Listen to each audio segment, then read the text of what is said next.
Welcome to the Slop Temple. We pray this video helps. You start by exposing what's hidden. Turn on Show/Hide paragraph marks and switch to Draft View so you can see manual page breaks, empty paragraphs, and section breaks. Once visible, click the navigation pane to jump to the Unwanted page.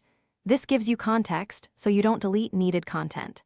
Make a quick duplicate file first, because changes like removing section breaks can alter headers and layout. Now you're ready to remove the obvious items safely and deliberately.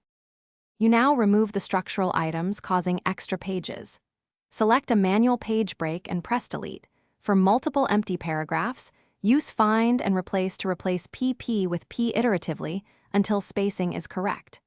If a next page section break forces a blank page, change it to continuous in layout breaks so the page disappears without harming headers. Make sure to inspect headers and footers after each change. Because section edits can shift numbering or margins, fix those and finish by checking headers, footers, and page numbering to ensure nothing moved unexpectedly. Update the navigation pane to confirm the unwanted page is gone. If a blank page persists, inspect margin and paragraph spacing.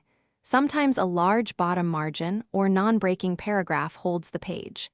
As a final troubleshooting tip, toggle the problematic section break to continuous, then delete it, and if that fails, reduce the font size of the final paragraph to 1 pt or change spacing. This resolves most stubborn blank pages. Thanks for watching. Consider subscribing if we helped you.